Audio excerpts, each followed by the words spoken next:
This is Surf Utopia, the most popular surf map in Counter-Strike. And this is Surf Utopia Mini. What happens when you shrink maps down below their intended size?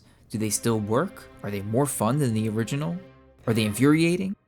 Yes, that's why we shrunk 4 maps. And I challenged myself to beat the entire set. But I should mention that I didn't shrink them. KZA did. He does things like this. He took the aesthetics of one map, the layout of another, and smushed them together. But KZA wanted the credit to go to the original creators of the map, like Panzer. This is the classic Surf Utopia, created by Panzer in 2009.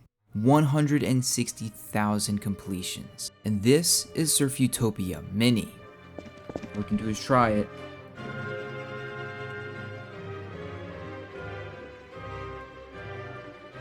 Okay, easy.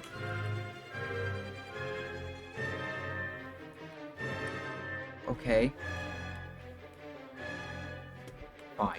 Good. To the right. Onto this. Alright, I don't know what to do here. So the first thing I notice is that it's faster. The original is smooth and swooshy, part of why it was famous. This was a lot faster and kind of hard to control, but it worked. It was fantastic to learn all the sections were different, including this skip. Pretty difficult, and within a few minutes, I got it. Easy. Can we crouch? Can we crouch in? We can't even restart that way. Alright. The way KZA did this is actually quite simple. He started with the original in a program called Hammer, and scaled everything down. Then he had to go about fixing the map for errors, which was a much more painstaking process. But the next one he had to warn me about, Surf Sinister Evil by Ramjo. Not actually that evil, takes me just over 5 minutes to beat it on command. It focuses on a technique called ramp strafes, fine when the ramps are large and defined. The miniature version, however, was a nightmare. Stage 1 was easy, not a problem. Stage 2 on the other hand was way harder than the original version. Usually you flick backwards and reboard the second ramp. Now you spine the ramp, you don't get enough speed to reach the other side, or you smack into the end platform. Not fun. But fortunately after a few minutes I was able to find the speed and complete it. Stage 3 was also more demanding than the original. It could have been muscle memory, but the map feels different and requires a new set of movements. But stage 4 is the moral of the story. 8 tiny ramp strafes, a perfect flick to 2 more, and somehow over the wall to the next ramp.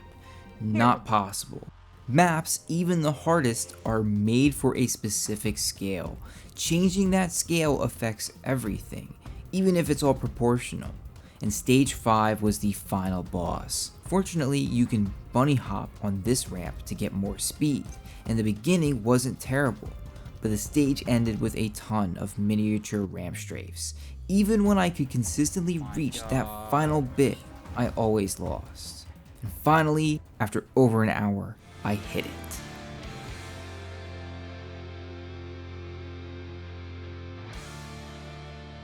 That concluded day 1 of my journey. And day 2 started with Beginner by Kiru, a simple map with already smaller ramps. And thankfully, the mini version was perfect. Each section transitioned well, and the map looked faithful to the original. It was otherwise fit to be surfed, and I completed it in just a few minutes. Sometimes, just shrinking works. You can play this and Utopia with the download link below. However, the last map was a testament to the work that mappers put into their art. Surf Devil by Anova. A tier 7 map that in the original version has some of the tightest and most delicately designed sections in the game for a very specific way of surfing. I got stuck completely on the second ramp. I tried every way to make it under the ceiling, including just cheating with no clip, but there was simply no way to progress from the first part of the stage. Even if I did make it past, the rest of the stage was too distorted. In fact, I tested stage 2 as well, and I couldn't even make it past the first ramp. The real map already requires a close miss under the ceiling, and stage 4 as well, although I made it much farther, was likely impossible. But stage 3, the final stand, had some promise. I could make it past the first few ramps into this hole, and even made it into the hardest part of the stage. But alas, this was a dead end too. Mini Devil caused the hardest parts of the original to become permanent roadblocks, and I'll eat a hat if someone can even beat just one stage on this map. Surf maps are a precise art, a combination of aesthetics and deep knowledge of surf. Even by way of wacky maps, we pay homage to the great works of our predecessors. If you like this, you should check out the other weird and obscure surf things on my channel. Thank you so much for watching, and good luck sliding those triangles.